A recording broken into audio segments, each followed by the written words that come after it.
Amani kwa siasa zetu zikuwe ni siasa za amani, tupige siasa ya mapenzi ndio tusikizane sote, ndio tuende njia moja tuweze kupata viongozi ambao watatusaidia hapa Mombasa. Na sasa sisi pia tuko ndani ya Azimio na tunaendelea kuwa ndani mpaka Mheshimiwa Raila aingie ndani, na ndio sababu tunasema tukimchagua juu, hata hapa chini tunahakikisha utawala na uongozi ni ule sisi wenyewe tunataka, si ule tunalazimishwa. Now, party primaries who failed in the party primaries in Embakasi West Molem Ward have joined efforts to support an independent candidate in the August elections. While kicking off his campaigns and joining efforts, Samuel Mwangi alias Wa Orodha claimed vandalism of their posters by his opponents and called for posters by his opponents and called for peaceful campaigns. Now, the aspirants from Jubilee, UDA and ODM who officially joined efforts to support Orodha said they have joined hands so as to make sure that Molem Ward gets a leader who will serve the interests of the people. In Kenya Kwanza coalition in Bungoma County between Ford Kenya and UDA has intensified after Mount Elgon Member of Parliament Fred Kapondi says that they are being used by Senator Moses Wetangula to revive Ford Kenya. Speaking at Kaptama in his constituency, the MP wondered how they could do joint campaigns, and yet Ford Kenya leaders were asking electorate to vote out UDA candidates. Kapondi has urged Senator Moses Wetangula to shun away from Mount Elgon constituency politics and concentrate on other regions. Saizi anajifanya anafanya mikutano ya Kenya Kwanza, lakini ndani yake ni mkutano ya Ford Kenya. Sisi viongozi wa UDA hatuhusishwi. So mimi nasema hivi, watu wa Mount Elgon tunastahili heshima. Mimi Kapondi mlinichagua, mimi hapana kiongozi nusu. Na Wetangula tukoma kabisa. Amefanya mkutano kule Cheptais, akitangaza kupitia candidate wa Ford Kenya Ruto anakuja. Kama hao wana umaarufu, si watangaza ya kwamba Wetangula ndiye anakuja. Kwa nini watumie jina ya Ruto? Mimi naambia naibu wa rais, na atakuwa rais wetu wa 5, ya kwamba sisi watu wa Mount Elgon tuko 100% nyuma yake. Na Wetangula hata kuja kupanga sisi katika hii mlima, atukwame kabisa. Elsewhere, Isiolo North Member of Parliament Hassan Oda has urged the government to roll out a security operation in Wajir West in order to disarm bandits who have been raiding villages in Merti area of Isiolo County. The legislator lauded the security team for promptly responding to the attack and making follow-up to recover the stolen livestock, but faulted their counterparts on the Wajir South side for failing to act on prior intelligence reports to thwart the attack, arguing that the loss of lives and property would have been prevented if the Wajir County security team acted early enough. During the last attack that happened at Chinchoftu village, Yamicha location of Merti sub-county on Friday morning, 3 herders were killed and 8 others sustained gunshot wounds as heavily armed bandits from the neighboring Wajir County raided and made away with over 1,000 heads of livestock.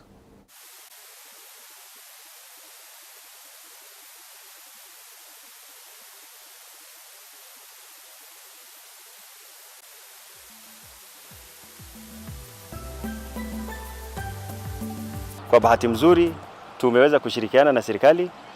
GSU imewekwa mahali attack ilitendeka jana, na ningehimiza serikali in fact waweke permanent GSU camp hiyo eneo ya Micha kwa saa hii, kwa sababu mifugo yote hata zile zimekuwa recovered, hakuna mahali wataenda, hakuna mahali ingine iko na nyasi. Ningehimiza hawa GSU wakiwa na APC yao, wakiwa na lori yao, wakiwa na hizo personnel na hizo equipment zote, waweze kuweka kampi kule mpaka hiyo maji ishe, mpaka hiyo lishe labda ya mifugo tuweze kumaliza, na tukihamia kwingine pia waweze kuhamishwa ili waweze waendelee kutupatia usalama. Now, leaders in Turkana County now want the security heightened following cases of insecurity reported in the county. Led by Turkana County Governor Josphat Nanok, the leaders have urged the county commissioner to ensure security is beefed up to allow business people to operate freely. Recently, a business operator was ambushed and attacked by robbers who made away with $500,000 shillings. The county commissioner, Wambua Muthama, has further assured business operators of enough security, especially now that the country is headed to elections. Pesa ambaye interest yake ni kidogo. Juzi kuna mtu wetu huko Kanamke Merward alinyang'anywa pesa usiku na ni mtu ambaye alikuwa na silaha. Na tungeomba kujua silaha iko wapi. Hiyo silaha inatakana ipelekwe huko West Pokot ama ipelekwe Kainuk ilinde usalama huko. We must cooperate on matters security and peace building. It is no choice. It doesn't matter which political affiliation you are in.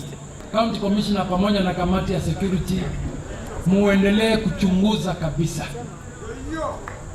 Muendelee kuhakikisha kuwa hakuna biashara inafungwa saa 12. Biashara iendelee kufungwa ile masaa ilikuwa inafungwa saa 4, saa 5, saa 6 kwa sababu watu wa Turkana wanaonja biashara saa hii mara ya kwanza. Elsewhere, the Inter-Religion Council of Kenya, IRCK, has trained a section of Migori youth and women to promote peaceful elections and to be peace ambassadors during the 2022 polls. In Migori County, a program to educate the youth on the importance of maintaining peace during the election period was in the works. It was also a means to educate citizens on their rights, especially women, who are mainly victims of gender-based violence and sexual assault, which is much more rampant during the election period. The youth, led by Austin Okello, highlighted some major problems they face, such as unemployment, financial illiteracy, and poor mental health. He also advised against being used as vessels of conflict by politicians. So sisi kama wamama tumeamua kwa kwamba tumekuwa tumenyanyaswa kwa muda mrefu. Safari hii hatutalalia masikio, hatutakanyagwa. Tumeamka na tutafanya kazi pamoja kama wamama. Wamama power. Nguvu zenye tunazo sisi tunaomba tuzitumie vizuri kwa ajili ya kaunti yetu. Sasa hii tusikue na siasa ya kupigana, kurushana mawe na kurushana maneno ambayo yatatutenganisha sisi kama jamii. This election is coming. We don't work on the basis of whom we know or the amount we can donate in terms of bribes, but we can be employed based on our merits. Kuna mtu mwanasiasa mwenye haumtaki, usiende katika People with disabilities from Busia County, affiliated to the Orange Democratic Movement Party, want the party to consider nominating one of them to represent them in the Busia County Assembly. Led by their chairman, Ronald Obiero, the group says in the 2017 leadership of the party nominated someone outside the people with disabilities bracket to represent them. They alleged that there is a plot to sideline them, and they have vowed to resist and push for one of their own to represent them in the county's assembly.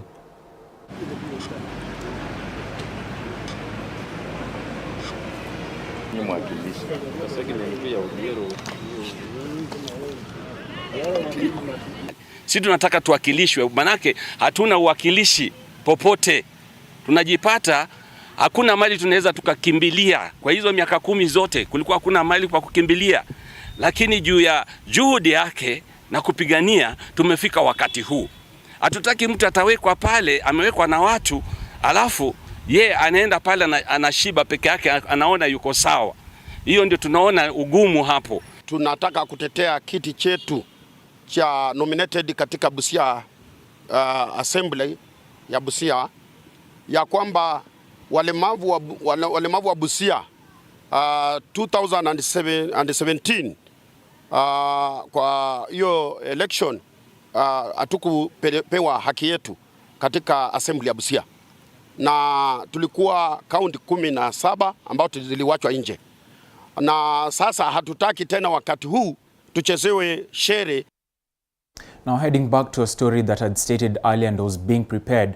Now party aspirants who failed in the party primaries in Embakasi West, Mwalem Ward, have joined efforts to support an independent candidate in the August elections. While kicking off his campaigns and joining efforts, Samuel Mwangi Elias Waorodha condemned vandalism of their posters by his opponents and called for peaceful campaigns.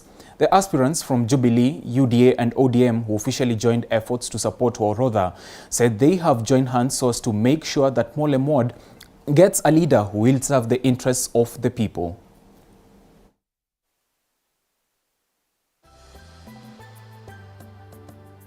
Hauwezi shindwa kumwambia tunaweza kuwa na vitanda kadhaa hapo baada ya kwenda mama harusi.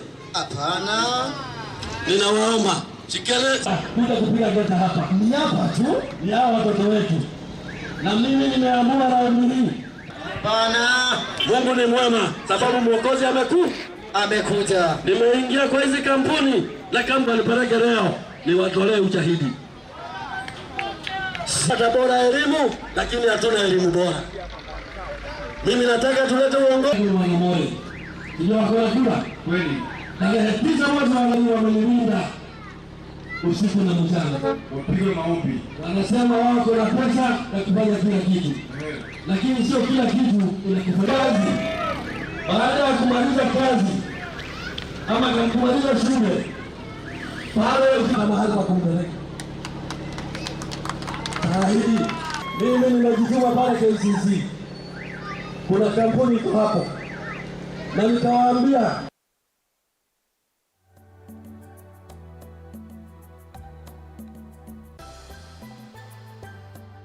mental health experts now want the government to declare mental health illness a national disaster so as to ease the burden of treatment and care. Dr. Madrin Kingendo, a psychologist, said the mental health illness cases have increased at a very alarming rate and there is need for interventions to be put in place to save the situation. Speaking after conducting mental health sessions at ACK Kingandangai Church in India, Madrin said that mental illness is to blame for the increased cases of suicide, domestic violence and murders, particularly in central Kenya. Well, mental health is a big issue in Kenya and many people are not aware because they confuse mental health with madness, which is not, because it's like the way you feel pain in your leg and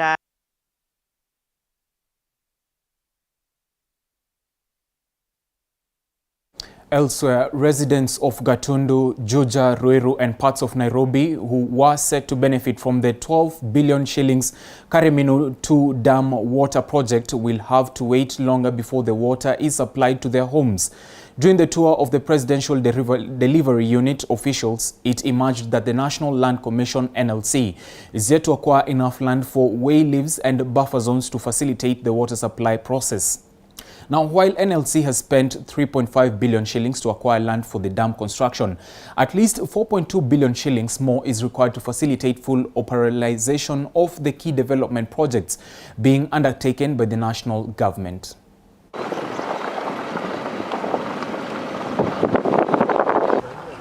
We are just waiting for the rains. Should the rains favor us soon, if it rains well, in another 1 month, this dam should be completely full, and the people of Nairobi can immediately start enjoying the benefits of this project. We have the communities around here whose land was acquired for the purposes of this project. Not all of them have been compensated. A good portion of them, the bigger percentage, have been compensated. There are some few families that are yet to be compensated. We have issues of succession that have been one big factor, and the legalities of ownership of this land has been a major cause of delay for the compensation of the people. A credit firm has offered hope to persons with disabilities at the coast after rolling out a wheelchair program to aid their mobility and management of their families. Speaking with media, International Chief Executive Officer Sazal Hossain said they have rolled out the distribution of wheelchairs to the needy in Mombasa, Kwale and Kilifi counties in a bid to improve productivity among families, specifically targeting school-going children. Residents have lauded the launch and expressed their gratitude to the firm, saying the wheelchairs shall go a long way assisting the mobility of the children.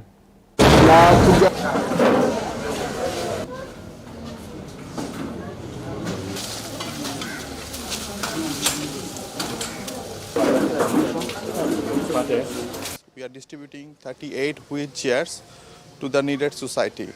So we work for the people so that they can realize their potential, they can increase their businesses. In Asha International Kenya, we have 126,000 beneficiaries at this point. Across Kenya, equally distributed. We are in 36 counties out of 47 counties. Nashukuru sana kwa shirika hii ya ASA, imenisaidia kwa mtoto wangu, maana nilikuwa nikimbeba nampeleka chooni, lakini kuanzia saa hii atakuwa yatembea mwenyewe na hii gari paka huko. Nimeshukuru sana kwa hii wheelchair nimepata ya mtoto wangu, kwa sababu nilikuwa na shida sana akiwa mgonjwa. Ninafanya kutafuta mtu anisaidie kumbeba nimpeleke hospitali. Lakini sasa vile nimepata hii, niona nimepata nafuu. Ndio nasema nashukuru sana ili shirika kwa kutuletea wheelchair za bila kulipishwa chochote. Nashukuru sana na muendelee hivyo muwe na huo moyo wa kusaidia. As the August 2022 election continues to shape up in various regions, journalists have found themselves challenged by various political groups, accusing them of not getting a fair coverage as their opponents. This is among the reasons Kenya Editors Guild has been taking journalists through training on covering the election. The 4-day training at Meru is in conjunction with the United Nations and IEBC. Let's join in our reporter Kimoto Karanu, where the facilitators are currently addressing the media. Require a refresher mentality to happen.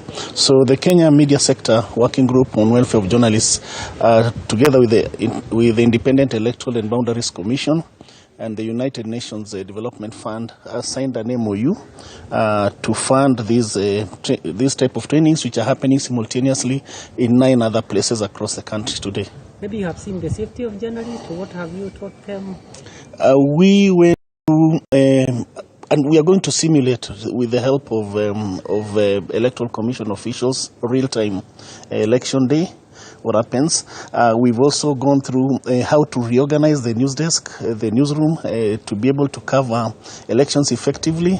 We are going to go through a session on fact-checking because falsehoods are a major factor in elections nowadays, and with the major developments in technology in ICT, it's become easier to mislead populations. So just to equip journalists with the skills to be able to realize this. The call to the journalists, to the politicians who are saying that we don't give them coverage.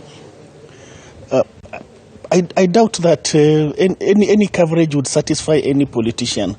And the mantra for me is that as long as the politicians are complaining, we are doing a good job. If we are doing a bad job, they would be happy with us. But since they do not control us, they do not control the media houses, we don't do the bidding for them, they tend to criticize us for that, and I'm happy with that. Okay, what is your role? Who are you and what is your role in this training? My name is Malonza Martin Mule. And I work for the Independent Electoral and Boundaries Commission. I'm a returning officer in this region, to be specific, Mwingi North constituency.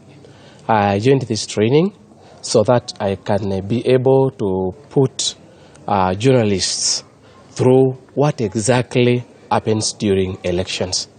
So we have already gone through how we prepare for elections, and we have gone through the electoral process, what happens before election, what happens during the election day, and what happens after the elections. And therefore, we have also gone through the several forms that are usually used during elections, the statutory forms, administrative forms, so that journalists can have to understand when they need to report, where do they get their facts and how do they get them. And therefore, today we are also going to simulate the real election day so that they can have a feeling of what exactly happens, so that will improve their reporting.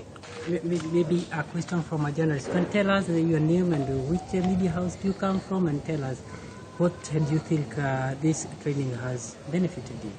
My name is Rose Mbula. I work for Syokimau FM in Kitui. One thing I've learned in this workshop is that us as journalists, we were part of the propaganda which is out there with the layman.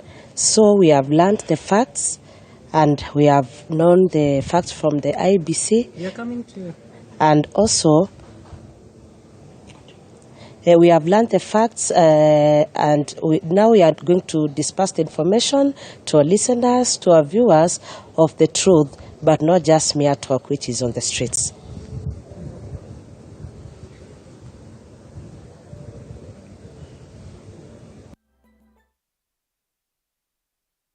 Well, it is our reporter Kimotho Karanu from Meru County, and he's following up with the training that media practitioners are being given by the Media Council of Kenya in conjunction with the United Nations. Of course, Kimotho Karanu will be following up with that story and updating us and further as it develops in our subsequent bulletins.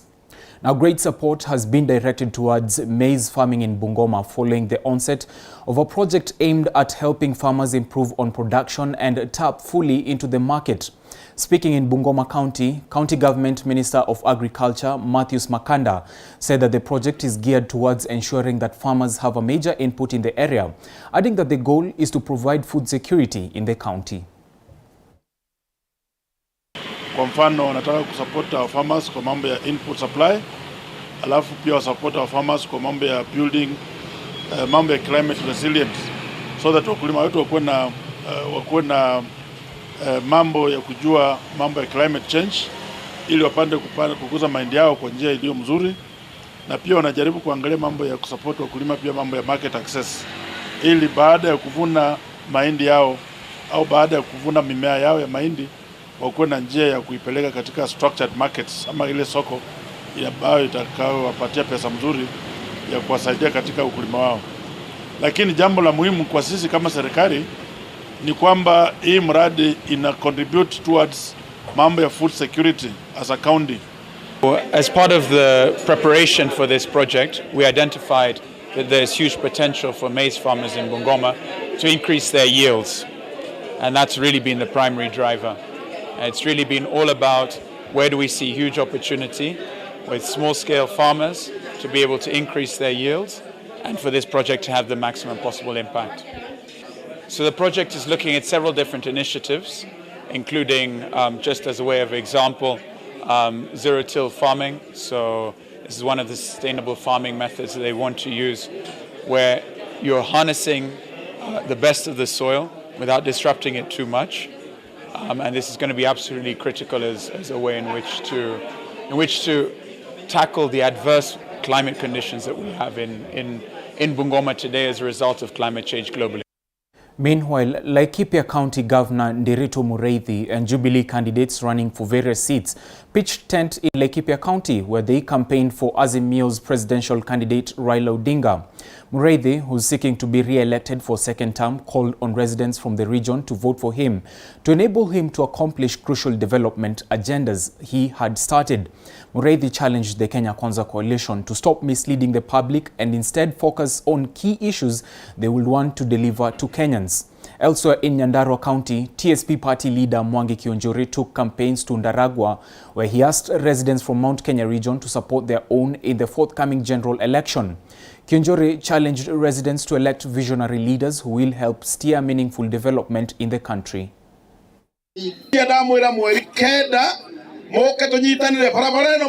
Uko na ujuzi fulani lete, lakini ujuzi wa matusi ni bure. Hakuna mtu itasaidia Kenya hii.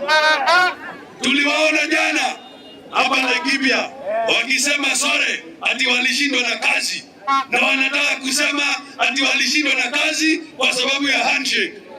Mimi nawaeleza shame on you. Shame on you.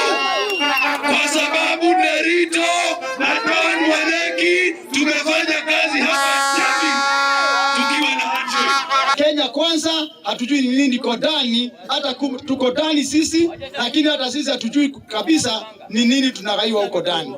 Lakini ya muhimu, sisi watu ya mlima lazima tuungane, tuhakikishe wale tutachagua ni wachapakazi. Wale watu wataenda huko kufanya kazi, wale watu wabaya wataenda kwa nia moja, nia ya kusaidia Kenya na nia ya kusaidia sisi wote.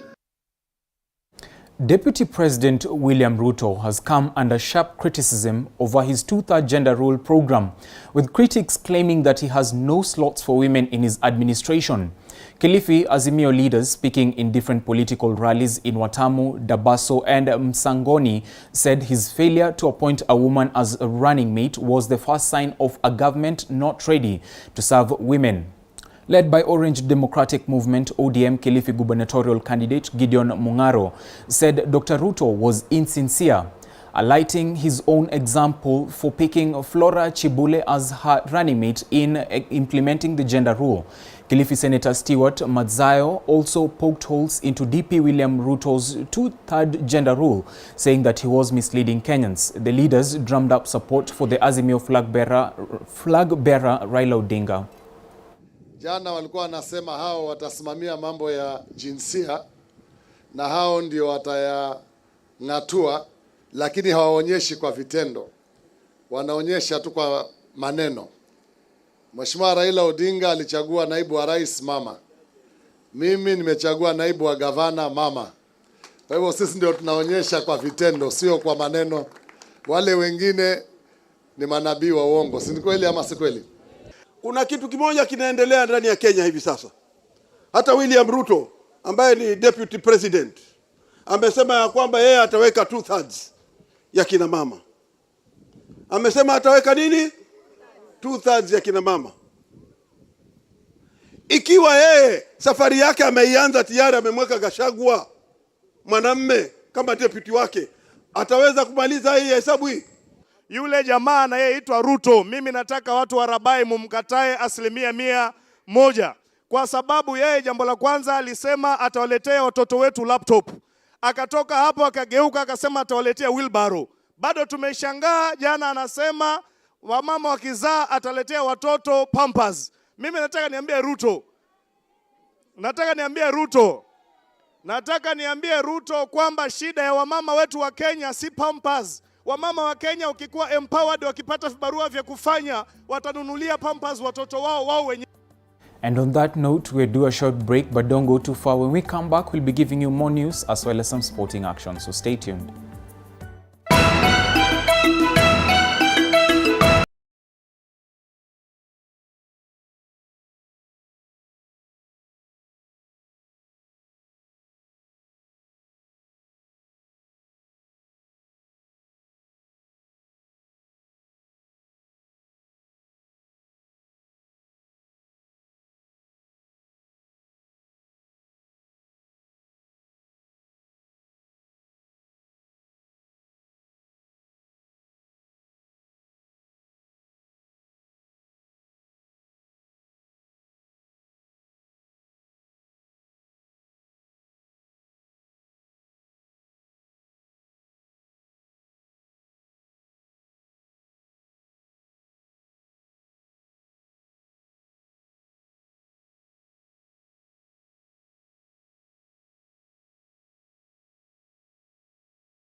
electioneering period.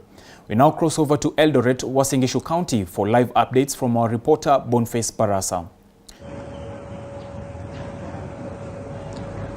Thank you so much, Dennis Otieno, and we're coming to you live from Eldoret Town, Uasin Gishu County. We continue to pitch tent, and today we are keeping an eye on the big question that begs, are women doing enough to bridge the gap this electioneering period? Remember, it is an electioneering period, and that's barely less than 60 days to the August polls, when Kenyans will be heading to the ballot to cast their vote and make their decision that will probably count come August 9. And we've seen a number of women candidates coming out, campaigning or seeking various elective seats, and a number of challenges have been cited being a setback or hindering these women in their quest to ascend to leadership position. We're joined by Marcin Njoroge, who are advocates who are doing capacity building for these women aspirants who are seeking these elective seats, and we just want to find out, are women coming out in large number to make sure they're elected in August election? Thank you very much. Yes, of course, women are coming out in very large numbers to put themselves out there to vie for political seats. But evidently over years, the environment has not been friendly for women, because women continue to be disadvantaged in the sense that if you look at the structure of the political parties, usually it does not favor women, because you find that most of the leaders in the political parties are usually men. And this comes from the aspect of our society being very patriarchal. So again, another challenge that I believe women face is they face a lot of gender-based violence, even in the field when they are doing their campaigns, and they also face what we call online gender-based violence, because even as they try to use the online platform to campaign and to reach to their voters, to voters, it becomes really difficult, because then sometimes they are trolled and there's a lot of propaganda that is perpetrated through online. And since you are doing what we call capacity building for these women leaders, or for these women candidates, in such a scenario of propaganda and gender-based violence online, how can they combat that, or how can they handle which is the best way to handle that? Yeah, because we've been doing a lot of capacity building for these women, and what we've been educating them mostly on is media literacy. How best can you leverage yourself using the mainstream media specifically to drive your messages across, to talk about your manifestos, to talk about the work that you've done for your people, and to seek your votes, through the media. So we've been doing a lot of capacity building in the sense that we are teaching them on media literacy. How do you create relationships with the media? But when you look at the online platform, we've also been encouraging them to use platforms that are trendy, platforms that they have control over, and also like TikTok, for instance, and also use professionals who know how to navigate around the online space to the advantage of these women, because sometimes you realize that they can't manage these online social media accounts by themselves. So it is important for them, if you want to capitalize on social media, for instance, you have to employ like a professional who, we have especially the young generation. They are very tech savvy and they know how to capitalize on social media to the advantage of these women. So we are telling them to explore the literacy media, that is the mainstream media, and also the online media. From where you sit and from your findings, are women doing enough to make sure that they come out in large number and also be able to convince their fellow women to support their dreams? I think women are really trying. They are going for all positions. That is the beautiful thing about it. They are really throwing themselves out there in the ring, and they are doing better than they were before, because we have seen they've been tried and tested, let me put it that way, because we have examples, we have role models who have done it, and they've been in the political positions for a long time. So women are really coming out in large numbers. The only thing I would like to talk about is the legislation. When you're talking about the 2/3 gender rule, do you have really the political goodwill to support these women so that we get the numbers up? So that is, I think it goes back to the legislature, it goes back to the government. I mean, we need to support these women, because they're already tossing themselves out there to be voted for. They're already offering themselves to get into what we call the murky waters, and that is politics. They are not afraid, and given that they've done it, some have done it, more are also coming out to vie for these political seats. Yeah. Thank you. We're also joined by a young politician, basically, who is throwing herself in the ring. From where you sit, Are you doing enough to make sure you clinch this seat or you're sent to the various position you're seeking? Okay, thank you very much. First of all, my name is Emily Nafula Simiyu. I come from Trans Nzoia. I'm here with YED Kenya to try and educate our youths all over the country on the importance of voting. So that is our work that we have started doing. Now back to the topic of women in leadership. Thing is, we are trying, but we can still do more. We are now being given a chance to showcase that we can lead this country, and we are doing it. You can bear witness by young ladies who are also vying. Look at the young girl from Bomet who is also vying the women rep seat. We also have young women from Kitui who are 22 years old and they are also vying. So clearly there is something tunatoka to. We are going to improve. We are going to have more ladies on board, and it's applaud for all women who have decided to join the political space to be able to encourage the girl child uko chini so that they can also come up and be part of this movement and join the leadership movement of this country to make this country a better place. Talking of encouraging that young girl down there in Mashinani, basically what are these major issues that are acting as hindrance to your quest of making a good number of women not to come out and to contest for these positions? Okay, right now we can say, our country is patriarchal, so we have cultural issues. But you will realize slowly and slowly we are having also men coming on board and supporting women. So basically we are moving from worse place to a better place. It's just a matter of time. When we are growing, you don't have to grow immediately. Now we are gradually growing. Now you will even realize in schools, in primary schools right now, in the CBC system and all these other systems, they are allowed to vote in leaders. So right from their childhood age, we are having young ladies who are able to come out and being voted in as leaders in school. So when they are now coming out here, they are able to stand and also be voted in. So it is a process that we need also to be patient and also continue to encourage women to come out in large numbers. Yes. You've alluded on a very critical issue to do with cultural issues. How are you combating this, or how are you coming out and taming these vices? The best way to tame vices that are cultural based is to work together. You cannot say that you are going to work as women alone, but you can work together as also men and women to now make them realize that this culture is not good for anyone, and we do away with it so that we can now keep those that are good with us. We are not saying that all cultural based issues are bad, but we are saying that cultures that don't accept women to come into leadership, they should do away with it and allow women to also lead the country. Because anyway, we lead our homes.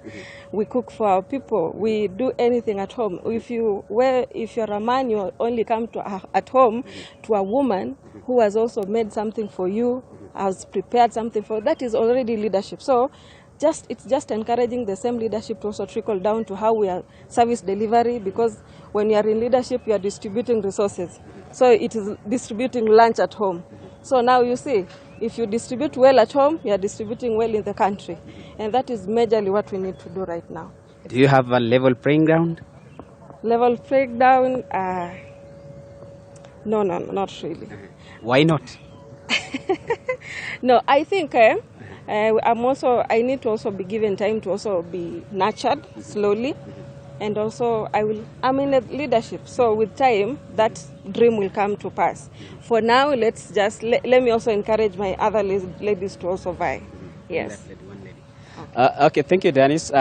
You've had it clear from Emily Nafula and also Mercy Njoroge. Mercy Njoroge is an advocate, or they're advocating for women in leadership. And whatever they're doing in North Rift region, they're doing what we call capacity building for all women who are eyeing elective seats come August, just to get to understand what is the background that is making these women not to come out in large number and seek these elective seats in August election. And also young leaders or young women who are in this election also coming out in large number. Just for the interest of time, let's hear from her, then we wind up, then I take it over back to you. Thank you for making time for TV47. Just introduce yourself and tell us briefly what are these issues that are making you women to shy away from elective seats or politics? Good afternoon. My name is Linda Kosgei. I'm here courtesy of YED. YED is Youth Empowerment Development Network. And I've been invited to speak about the youth. I'll speak the fear that women have. Basically, it is because most women don't feel empowered. They have not been empowered enough to brace themselves and face leadership. But in real sense, women can do better. Also, in Kenya, currently, men have dominated, and women have the fear of like they can't fit the standard of men. Those are some of the things that. Why do you believe, or why do women believe that they can't fit the standard of men? Yet we are all equal. We can go for these seats. We are all equal. The main point is they are not empowered enough. They still have fear within themselves. What are you doing at your own individual capacity to make sure you guys fight this fear you're talking about and this narrative of fear? What I'm right at an individual level. Yes, it's taking the lead and showing them this is the way. Being courageous enough and just leading and showing them. When they see you as a woman, you're on the front line, they will follow the way. They will see, like, if Linda can do it and she's a woman like us, the rest of us can do it. That's basically what we're doing.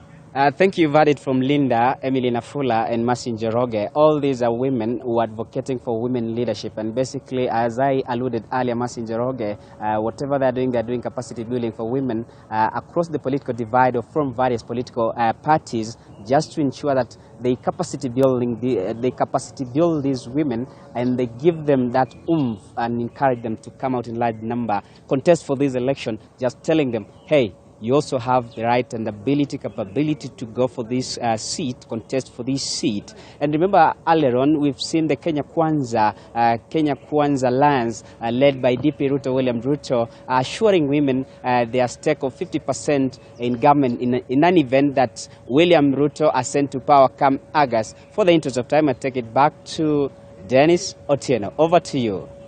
Thank you, Boniface Barasa, for that comprehensive update. Now we cross over from Uasin Gishu County. Now, tonight, the scramble for the country's women's vote gained traction this week after an opinion poll showed Kenya Kwanza presidential candidate, Deputy President William Ruto, and his main rival, Azimio la Umoja's Raila Odinga, neck in neck on women supporters. Ruto was the first to dangle the carrot for the undecided 20% of women voters by promising to allocate half of his cabinet to women, among other goodies. TV47's Apollo Kamau reports. The battle for the country's undecided women voters went a notch higher this week after polling firm Infotrack capped the figure at 25%, which is about 5 million voters of the unaudited 22.5 million voters register.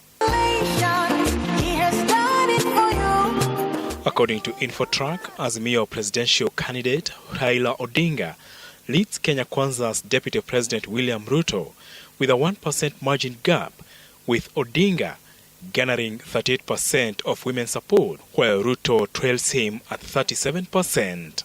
Has the female vote dynamic therefore changed in terms of the running mates selected? Not as yet. We cannot see it as yet.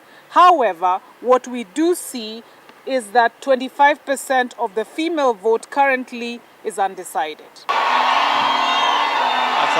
With 25% of women voters undecided about who to support between Odinga and Ruto, the Deputy President was on a charm offensive 2 days after the poll was released, unleashing a raft of promises to woo women voters.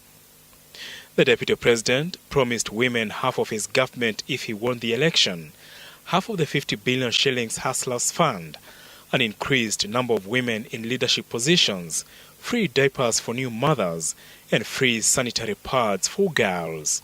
Women are 52% of the voters in Kenya.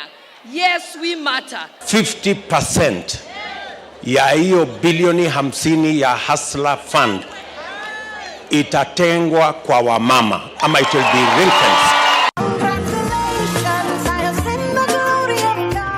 Odinga, on the other hand, having nominated Martha Karua to woo women voters, has already promised financial support for single mothers and widows, as well as financial opportunities, while seeking to make history as the first Kenyan president to have a woman deputy president in case he wins the election. History is calling on us to produce our first woman deputy president. The stakes for the women's vote are so high in this election that out of the 4 presidential candidates, 3 have chosen women as their running mates, save for Ruto and his running mate Rigathi Gachagua. If women know what this opportunity means to them, if they can see beyond tribe,